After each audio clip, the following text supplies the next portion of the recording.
This is your last chance. After this, there is no turning back. You take the blue pill, the story ends. You wake up in your bed and believe whatever you want to believe.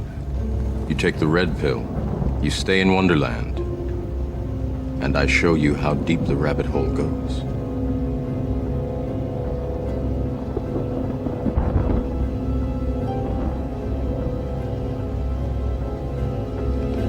Remember, all I'm offering is the truth, nothing more.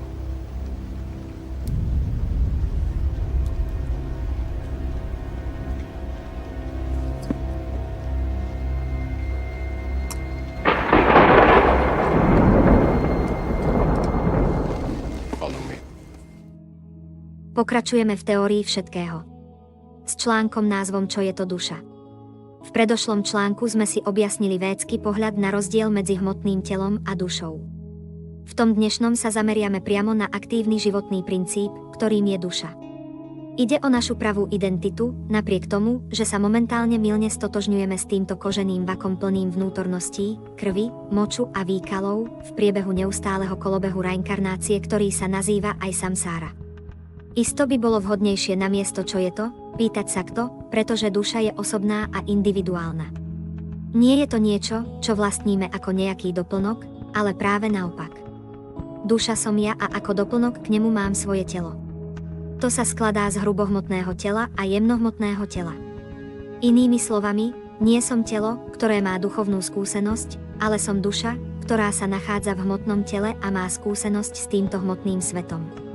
Výborná správa pre všetkých na úvod je, že duša je večná. Bez ohľadu na akékoľvek podmienky a situácie, vy ako osoba a individualita nikdy nezaniknete, ste doslovne nesmrteľní. Duša, alebo teda vo védach átma, je popisovaná ako večne vedomá duchovná čiastočka, ktorá s hmotou nemá v skutočnosti nič spoločné. Z našich skúseností s hmotnou realitou je ťažké predstaviť si, že niečo môže byť večné, teda nemať ani začiatok ani koniec.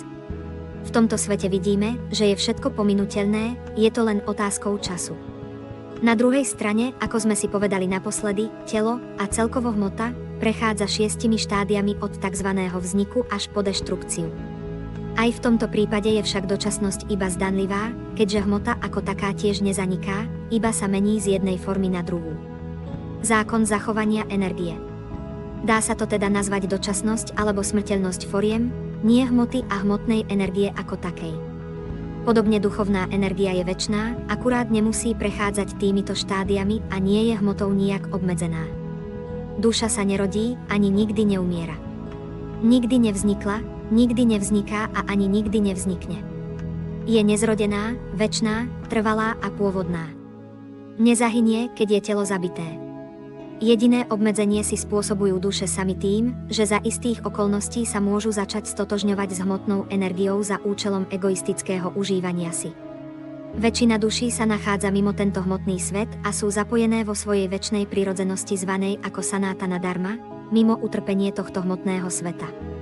Avšak tie, ktoré zneužili svoju čiastočnú slobodnú vôľu na to, aby prejavili svoje sebectvo, sú nútené inkarnovať sa do rôznych typov hmotných tiel v tomto vesmíre a byť pod nadvládou jeho zákonov, kam patrí aj zákon karmy, a prijímať takto telo za telom.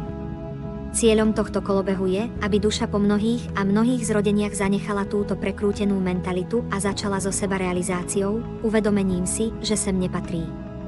Aby nakoniec zanechala všetky hmotné túžby, ku ktorým sa postupne tak pripútala. Toto oslobodenie sa vo védach nazýva nirvána alebo aj mokša. Proces, ktorým je to možné dosiahnuť, si vysvetlíme v ďalších článkoch.